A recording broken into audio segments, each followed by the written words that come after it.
Hardcore, Yeah.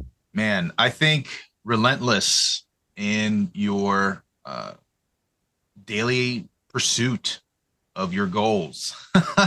um, Also, I think habitual tendencies, I think, Okay. are part of that.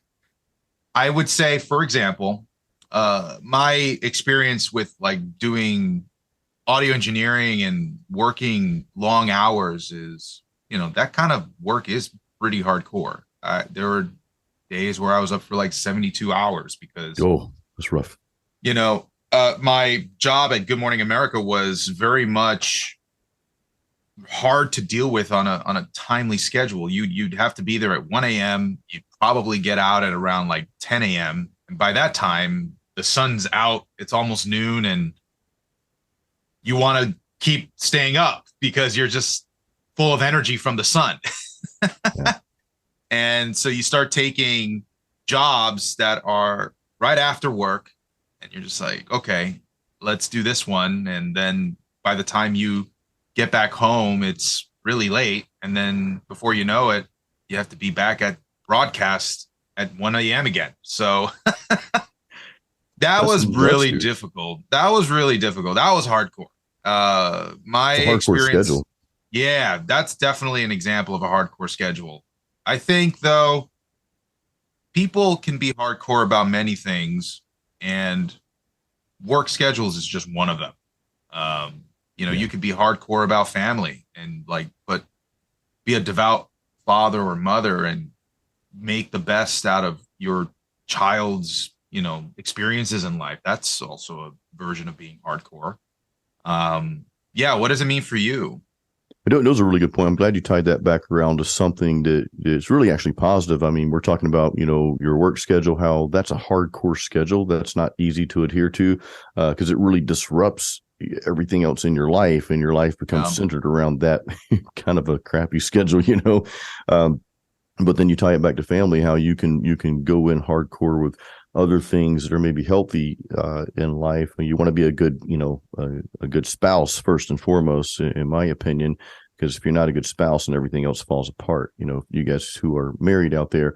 But no, hardcore to me, I think it's different things to different people. A lot of people have told me, well, Jason, you get up at 4 o'clock, 4:30 a.m. in the morning to go work out every day. Well, that's hardcore. And I used to think that was hardcore. But, to back it up a little bit, there are other people, and I'm not a bodybuilder. I mean, you guys know that I've been lifting weights and training and into fitness for my entire life since I've been playing guitar since 88, 89. Man, it seems so long ago, but I looked at it as hardcore, in at certain times in my life. But now, like, okay, I get up and train at 4:30 in the morning. I'm in there hour and a half, sometimes 2 hours, weights, cardio, come home and I stick to that. You mentioned being consistent. You mentioned something along the lines of being consistent. And I think that's a version of hardcore for some people, but there are other people now that really train a lot harder, than I do, and maybe stick to the regimen and the diet and all that. Well, they may not wake up at 4:30. They may do it at 2 o'clock in the afternoon, where the schedule doesn't seem as hardcore. But that doesn't mean that I'm more hardcore than them, because maybe they're training for a competition, whereas me, I just do it because I love to do it. It's a part of who I am. So I think hardcore can have a different meaning. And real quick, I don't look at my schedule as hardcore because it's a natural time my body wakes up. If I have a live gig the night before, of course, I'm not getting up at 4:30. It might be 6 or something like that. But in any case, I enjoy doing that first thing in the morning because it's the way I like to start my day. So to me, I've learned to treat 4:30 a.m. just like any other time, 10:30 a.m. Why does it have to be any different? It's just a time I get up to go work out. So but going back, other people may not wake up that early. They may be into the regimen more hardcore than me. So again, hardcore, I think, means different things to different people. yeah, because we're all gauging things differently in life to begin with. So it's hard to put, how would you say, a pin in where this is the standard of what hardcore is. Right, right, right. Yeah, you can't do that. Yeah, So we have a lot of different experiences from our life that I feel just gauge what is that entail for us. Yeah. So we have to just find out what's our limit, really. And I think that's where this comes down to, is understanding your boundaries as a Yeah. person.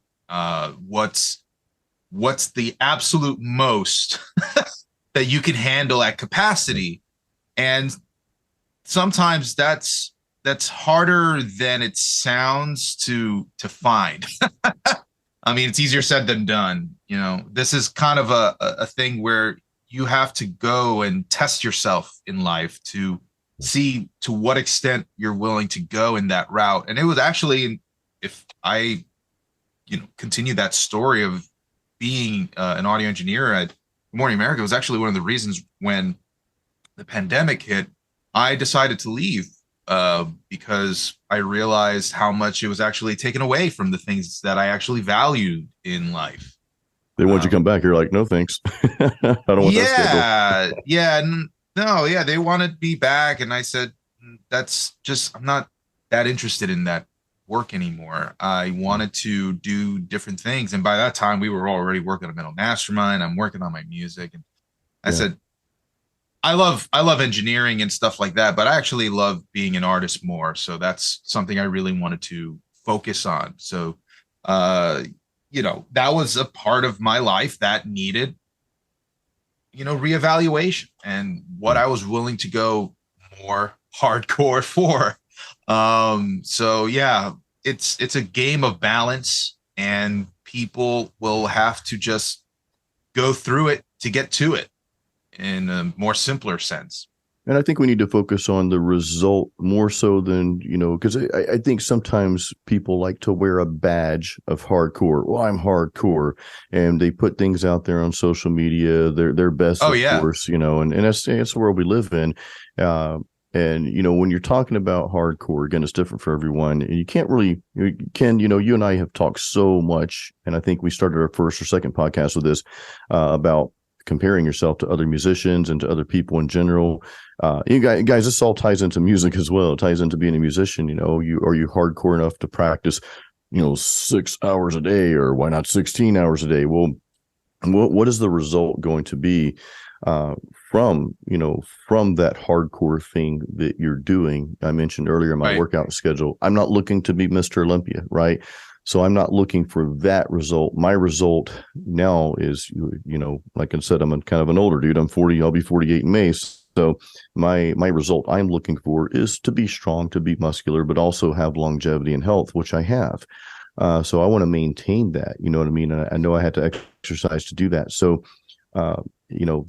that's my result that I'm going for. Now, do I have to be hardcore to make that result? Well, what I do to some people is hardcore because they can't get out of bed in the morning, right? Maybe they're going through something, maybe they're out of shape and they can't make that first, I don't want to say they can't, but they're not allowing themselves to make that first step, right? And guys, this is not a fitness blog, I promise. I'm just giving this as an example. Yeah. Well, I want to touch on that point of social media influencers. I Yeah, think yeah, I think being hardcore, or the sense of being hardcore, is certainly something that is attractive.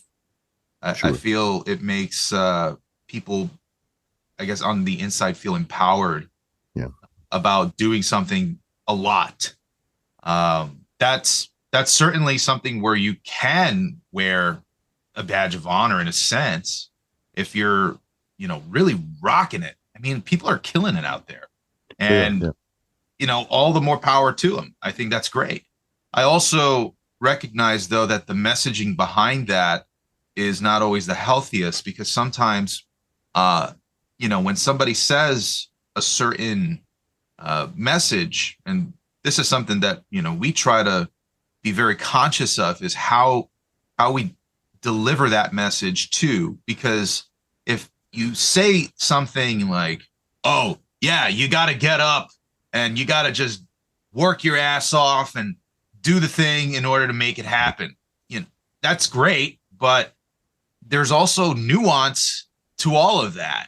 Like, right. okay, where are you in life to be able to do the thing that you want to do is another consideration. And who are the people that are around you that you care about? How will this affect how you interact with your family? How will this, these are certain things that some people don't really think about. until they go through it and they see certain results out of that. So I want to say that this kind of I always knew it as like the hustler's mentality, Sure. where it's just go day after day, just hashing away at your goals. That kind of mentality actually was something that I was trying to do with my own music, and at a certain point, it was it was toxic because I was so tunnel vision on my music that I didn't have any sense of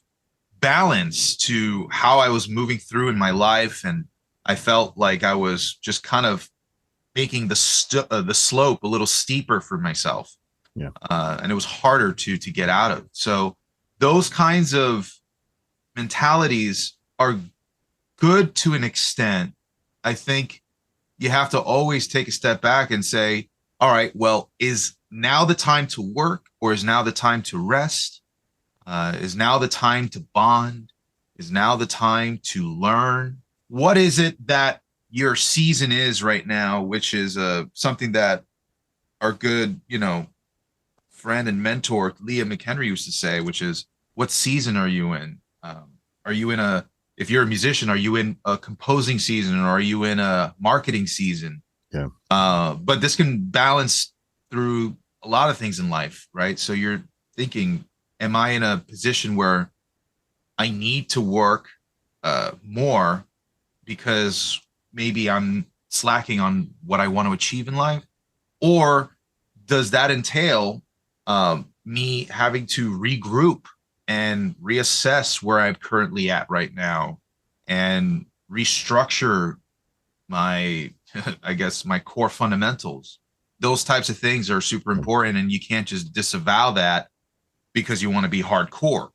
It's just, Well, it's seasons a, are crucial, man. You mentioned yeah, seasons. I remember Leah. By the way, we get no money for this, guys, but we both graduated from Leah McHenry's Elite Savvy Musician Academy. That's how Ken and I met. We'll do a podcast just on that one day if you guys want. But that's how Ken and I met many years ago. And she mentioned that seasons, and I think there's a season to be hardcore, so to speak. But you mentioned rest, and I'll go back to the weight training mentality. Your muscles don't grow when you're in the gym working out.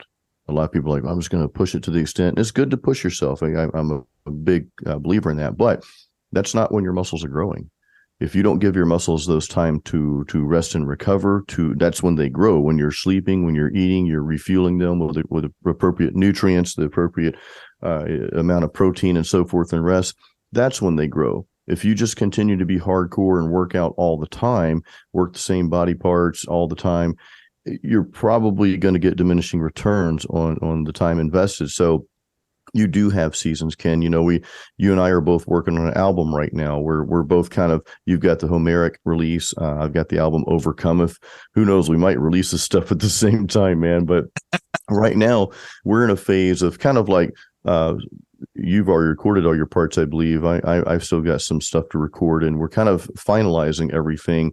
After that, though, we're going to switch gears over to the marketing phase, right? Which means we probably won't be doing a lot of composing and writing, maybe some, but we're going to be more focused on the marketing aspect, how to get it out there, which is something I'm excited to talk more about. To help you guys. Ken and I, we've learned a lot about marketing as independent musicians. And of course, we do want to share that with you guys. A lot of powerful stuff to come on that. But yeah, the seasons are important. The time of rest is important, and which kind of gets us into talking about, putting in the work, which is one of our tags on the podcast here. You have to know not only when to put in the appropriate work and the appropriate amount of work, but also the type of work. I'll share what one of my bosses told me a long time ago when I was in corporate America. I worked for a large corporation, and they want you to do everything. But she would always tell me, it's like, Jason, when she'd see me get frustrated, she's like, you're trying to boil the ocean. Don't try to boil the ocean.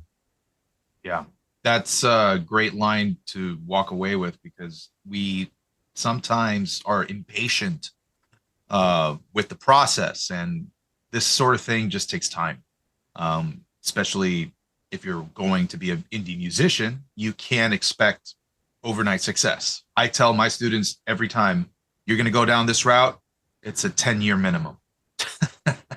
Yeah.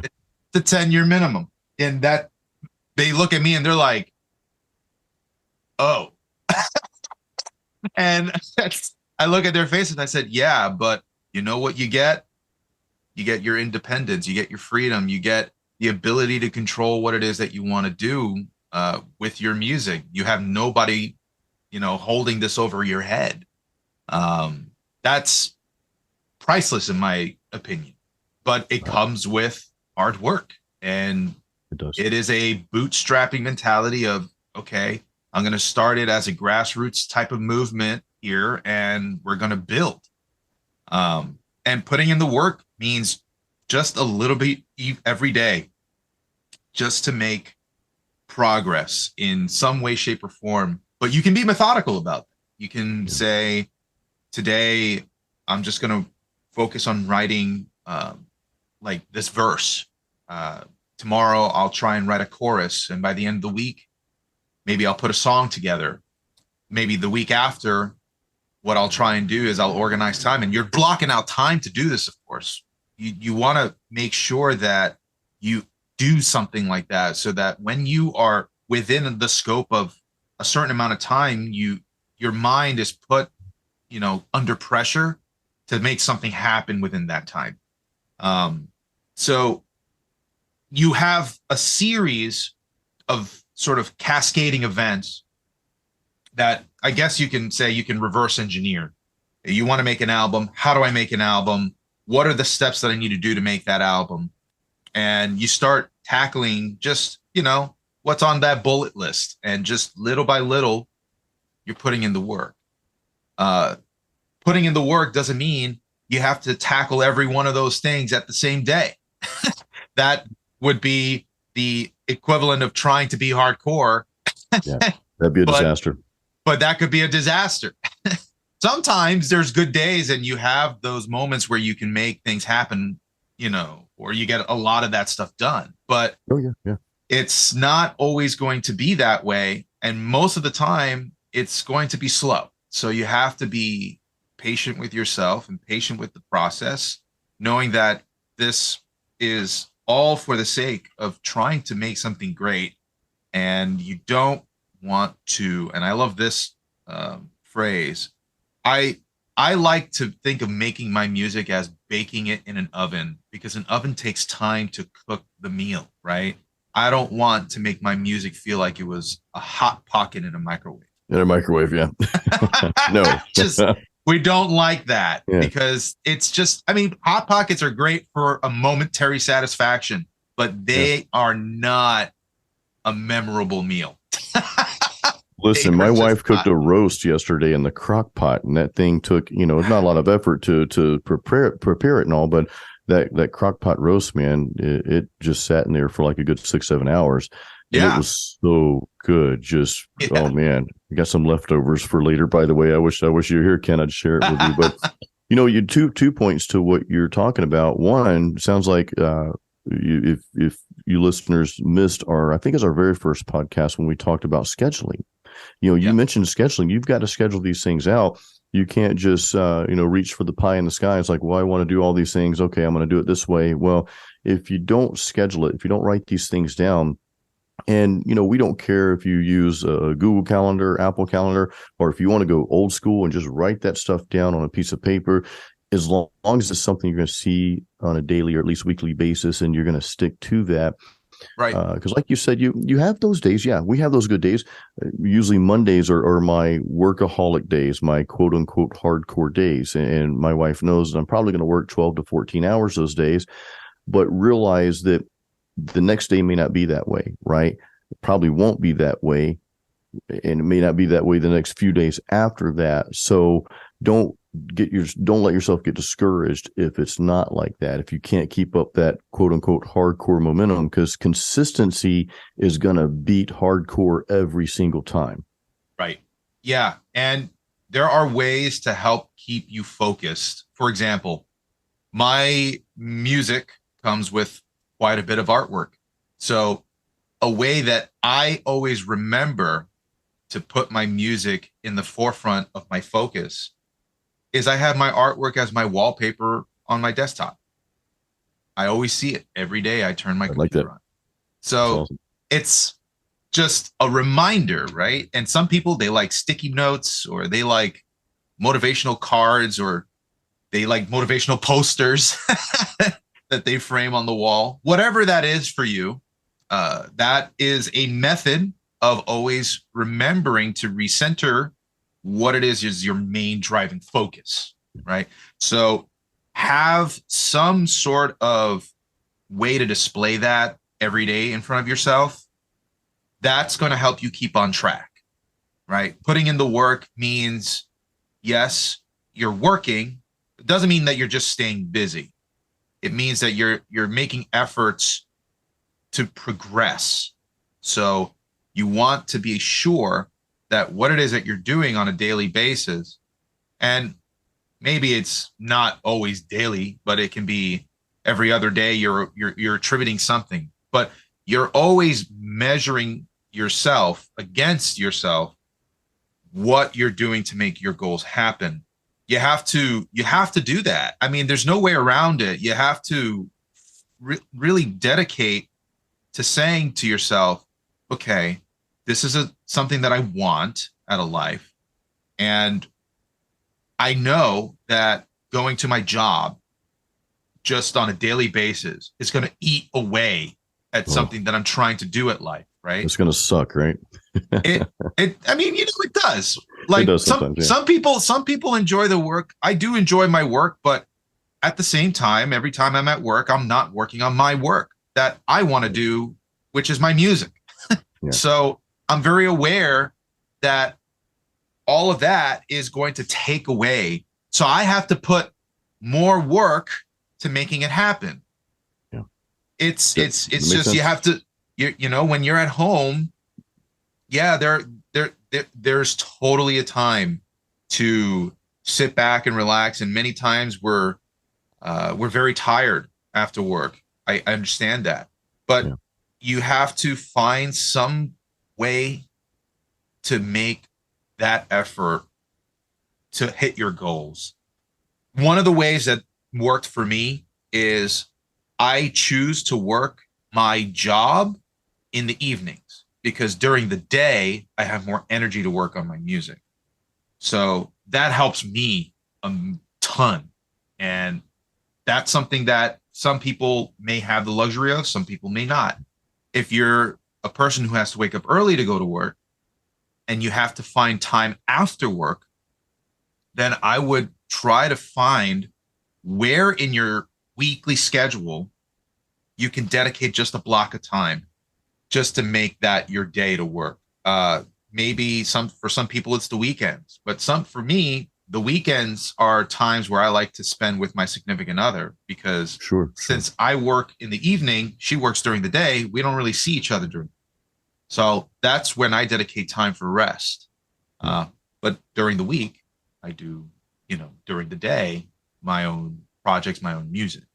And just so our So listeners know, Ken, you have a job, but you're in the music industry, like Ken's job, and not to belittle the fact that you have to go to that and work. But we both are in the full-time music industry here in some capacity, and you're an educator at the college level. So you're teaching, audio engineering, you're teaching things like even some yeah, marketing and theory and that sort of thing. So, and that's what's great about you have made choices in your life. This is very important, guys, to set you up to where you can be a full-time musician at multiple capacities, right? So right. not only are you working on your music, not only are you and I running Metal Mastermind, but and all that goes with that, because that's almost like having 3 full-time jobs, but we love what we do. But you're also in the industry. Sometimes I feel like even though I don't have a regular day job, I left the corporate world in 2020. Maybe we'll share that story another day because this is an interesting one. But I do trade time for money in a sense when I play live solo acoustic gigs. Started doing that around the time I left City to supplement everything else. And I wanted to get back on stage, in some way. I didn't want to lose the stage presence because I haven't played with a band in quite some time, other than filling in here and there for some bands. But the solo acoustic gigs, just like your teaching gig at night. Of course, those are at nighttime, and like you said, that can take a lot of energy.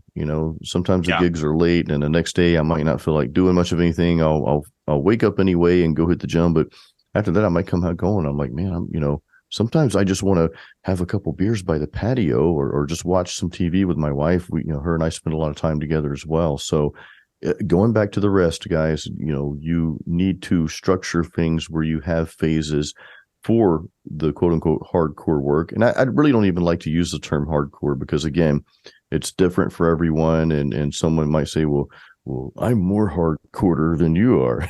You're not Yeah. hardcore, blah, blah, blah. And get into this competitive thing. And it's just not worth getting into. Just put in the work that you need to put in. Push yourself a little further, because you're so much more capable of doing more than what you think you are. And what I like to tell folks is, we're not really looking for the things. Like, people aren't looking for big houses and cars and a wealthy bank account and that sort of thing. They're looking for the emotions that they believe having those things will give us. So Yeah. what I challenge you, and all of us, myself included, what I'm trying to do more of is get into that state of mind already, where you already have the things that you want in life, right? What does that make you feel like? So Ken, you and I are talking about albums, and I know most of our listeners, you guys would like to release something at some point, or do something. And even if it's not in the musical realm, maybe you want to start your own business, maybe you want a promotion, whatever it is, take a few moments, you can call it meditation or whatever you want to call it, but just take a few moments and visualize the emotion that you're going to feel when those things have manifested in your life. And, we talked about this in, I think, 2 podcasts ago, maybe it was last week's, but how your brain does not know the difference between the reality you're living right now and the one that you're imagining, right? So the more you dwell on those things, not saying that you'll be able to just poof, magically make everything appear. That's not how this works, but rather, because you're focused on those things and getting your brain used to experiencing that emotional state of these things being accomplished, you're going to make the appropriate decisions to start making that happen. Right. Yeah. That's a great way to put it, because when people talk about stuff like law of attraction, it makes it feel more mystical than it really is. Right. It's It's not mystical at all. actually just very basic. It's, you just got to put your mind to something that you really want, and you have to make the necessary steps to make that happen. That's Right. just basically at a fundamental level what you need to do.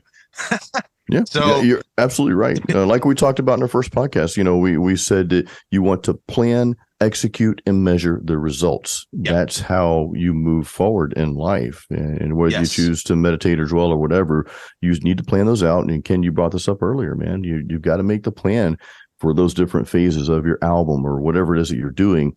Map that out, plan it, and then execute. Take action on those steps and measure the results. Is it yeah, working? Is it not? because being hardcore is just simply unsustainable. It's honestly, to get into our last point, it's a recipe for burnout. Right. Yeah. It moves us right into burnout. That's why we wanted to talk about this. But have you experienced burnout recently, Ken, or like, and how did you deal with that? And how are you dealing with that? Well, I experienced burnout with my own music at a time. Okay. When I had my entire debacle with my band breakup, that was a total burnout for me. My attitude of go go go on my music taught me 2 things. That one, I saw what I was capable of doing, and then 2, I also saw that not everybody can go. Yeah. So me doing that, I mean, I had to take basically a couple of months of a hiatus just to kind of recover from the trauma of Yeah. that band breakup. But I mean, it led me to reorganizing how I wanted to pursue this project. And at the end of the day, it brought me to meeting, you know, one of my own heroes in metal, which is Michael Romeo. And it also Dude. brought me to one of my own inspirations, Jonathan Kruk, who is a storyteller and wonderful person who I was listening to his stories since I was a kid. Then it also brought me to David Milgate, who's worked on, you know, Judge Dredd, and Dude, he's even done a cover for Heavy Metal magazine. You know, I love Judge Dredd. these are things that I just realized were part of my experience when it came to my music, and it just made me realize how valuable it was. But the burnout needed to happen for me to restructure that. I needed to realize how important this was to me. So, knowing that, it was one of the points where I said, okay, I've been also burnt out working all these audio freelance gigs for 12-hour days, 16-hour days, and I'm just tired of it. And I I said, remember that. I said, no, no more. Not doing that, because yes, it was good money, and some of that was some of the best money I've made, but I wasn't able to do anything else. I was just working for other people. And I realized, and no offense to people who are in better financial states than I am, but when you work for people who are just wealthier than you, they just, I don't know. It's not a good time for me. I just always like, I get it. I should be the one. I always said to myself, I should be the one who needs this service and not me having to do something for somebody else. That's probably always been in me ever since I was in my teens, where I've always wanted to do my own thing. Yeah. And I guess that was the voice in the back of my head that was just kind of clawing at me like, you're working for the big man right now. And it's just like, ah. So I just had this screaming voice inside me that wanted to just do more than what I was just doing. And I knew that working, you know, freelance gigs of audio, even though I love audio, it wasn't going to do it. And I had to refocus. What was I going to do in order to make that happen? And honestly, that's why we came over and did Metal Mastermind, for a good chunk of our reasons. It is, you know, it's funny you mentioned that, because like when I was leaving my corporate job in early 2019, long story short, I had been there, you know, about 13 years at that point. I was there 14 years total. And you know, I told my boss in the beginning of the year, it's like, look, we do cuts every year. It's what corporations do. I'm raising my hand if we cut in our department. Please pick me. So lo and behold, that happened. I left the job. But I remember, you know, that last year, especially that last 6 months, you kind of check out. She's like, look, I'm just mentally done. This is going to sound like weird and kooky, but it was painful for me to type on the keyboard, even the days I work from home. And think about having a corporate job that pays you nicely. I never complained about my salary. I made a really good salary at that place. But it was painful, even working from home, the luxury of working from home. You're like, Jason, man, this is first world problems, and not really a problem, but it was painful for me to type on the keyboard. The days I'd go in the office, I would get there late some days, Ken, and because I knew if I got there late, I'd have to park in the overflow, so that would take me longer to walk to my cubicle. You know, just trying to delay this process. And there were still, even then, times I'd sit in the car, listen to music, and text a buddy or something. Sometimes I'd text you even, and I'd sit in the car for 10 minutes, and I had to pull myself out. So I was so burnt out, though. And again, I don't want this to sound like I'm complaining. I'm not. There's two sides of this. There's the side that sometimes companies put so much on you, and you got to do this, this, and that. Oh, and you need to do more, by the way. And I just wasn't willing to work the long hours anymore. I had checked out. But there's the other side that I knew I needed to be putting my focus and time and energy into my own thing. Ken, you and I have had the vision for working for ourselves probably since our youth. I remember cutting grass, mowing yards. It was, you know, it was hard work, but it was kind of cool. I can go mow somebody's yard and make $20, you know, and hey, that bought me 2 cassette tapes back then. This is, you know, late 80s, early 90s. And I remember doing that, the kind of the freedom of doing that, not really having to answer to a Yeah. boss, so to speak, and I'm doing my own thing. You do it well and whatever. But yeah, the burnout is real, and I get burnout even sometimes, doing what I do now from a musical perspective. But what I'm trying to do, trying to be better at is, first of all, I've got this thing to where I have to make a YouTube video every, how often. I try to put out 2 a week, but like this week, I will probably only put out one. It's been about 7 days since I released a video on my channel. I'm not letting that get to me because I've been very busy. I've had a private gig, some other gigs, and some other things going on, the updates to the courses. By the way, guys, we just updated 2 courses, the free upgrades. If you already have them, they're still at the discounted price. So you'll get the upgrades. But Metal Producer Overlord, the mixing series taught by Nick Z. And then yours truly over here, Ken Candelas, his metal music theory course. We added some guitar parts to that where we saw, where we felt it was relevant. So, we've been working hard on that. So I'm not going to beat myself up about, well, I didn't get this YouTube video out. You know what? I'm going to film one after we film this podcast today. And Yeah. that's just going to be it. You do what you can do and you just let that be it. Right.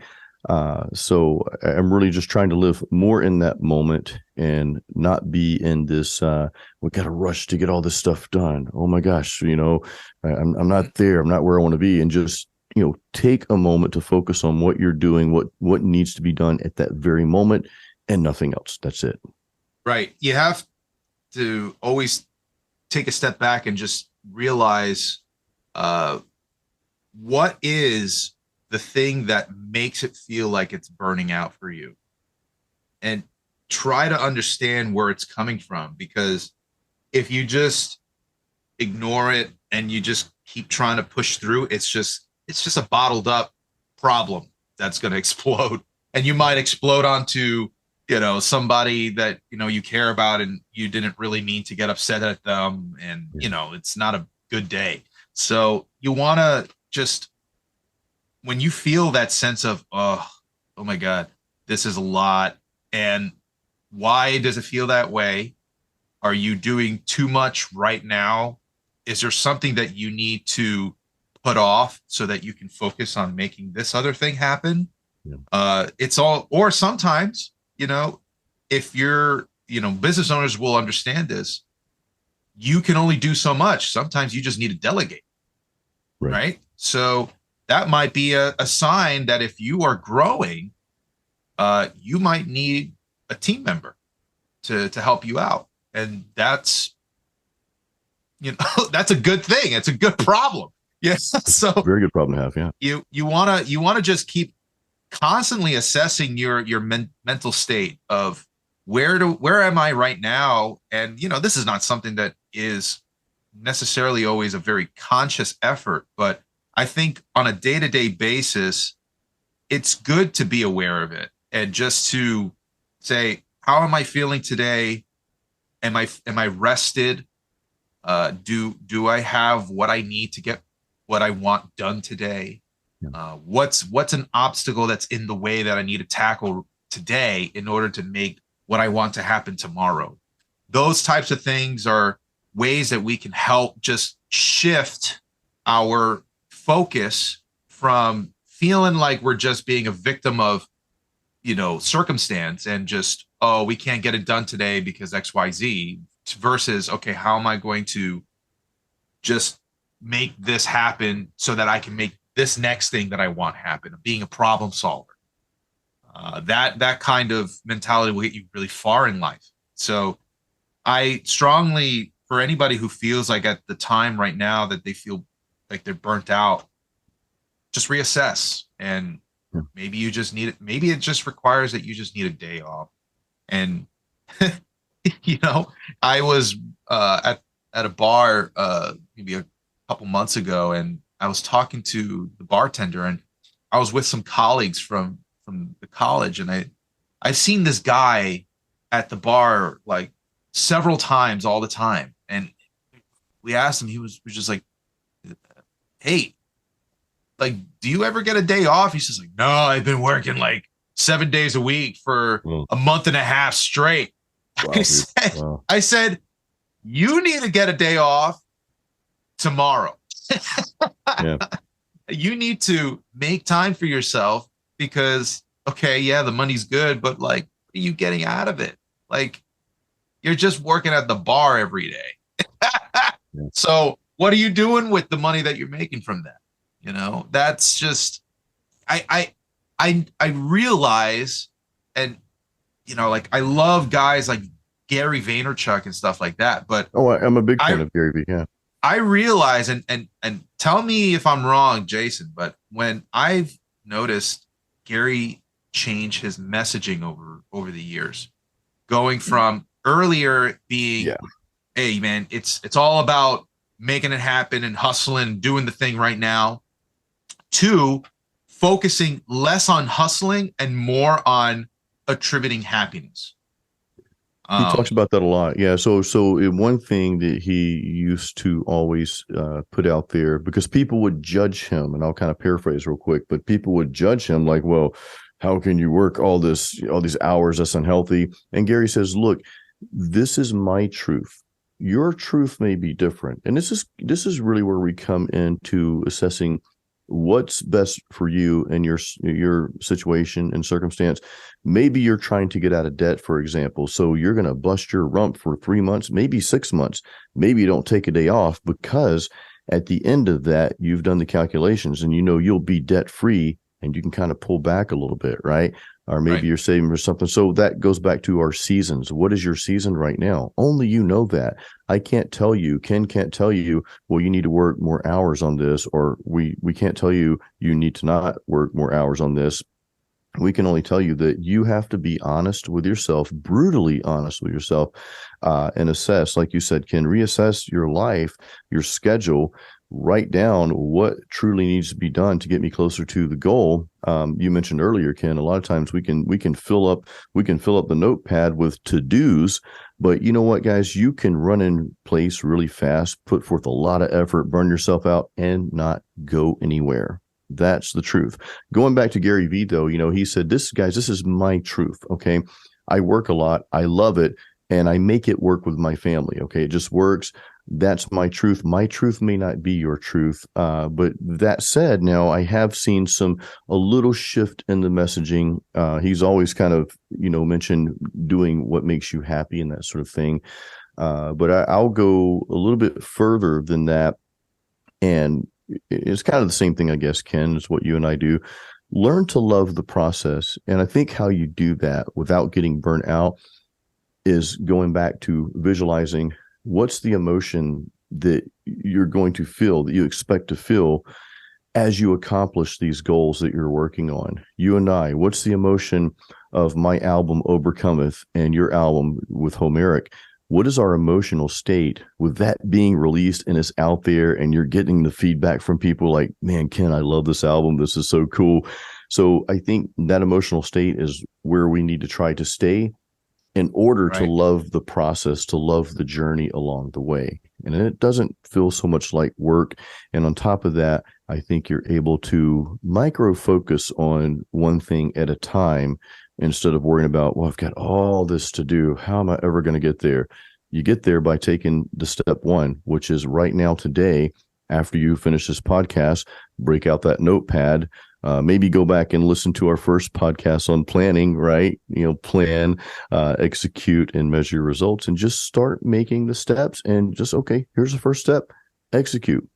I'll worry about step 2 when I get to step 2. I'm not there yet. I'm at step 1, but continue to push yourself and follow along, one step at a time. Brilliantly said, man. But I love Gary Vee. I listen to, you and I both, we listen to our fair share probably of motivational folks out there in the entrepreneur space, because that's what we are. And I'm proud to say that about us, Ken. We're growing, and hey, who knows, we may be delegating this year as well. I know we've got Emily helping out with, with our Discord. Thank you, Emily, so much. By the way, you've been such a great help. If you're listening to this, we appreciate you, but we do look to grow the team. And we'll be talking to her first about that when the time comes. I probably shouldn't put that out there, but Ken, any parting thoughts, man, before we wrap things up here? Just remember your why. This is all about why do you do what you do, Powerful. and how you go about, in this case, managing your time to make your dreams come true. What we talk about here at Metal Mastermind is how to, improve yourself in the studio, on stage, and in life. So, Yes.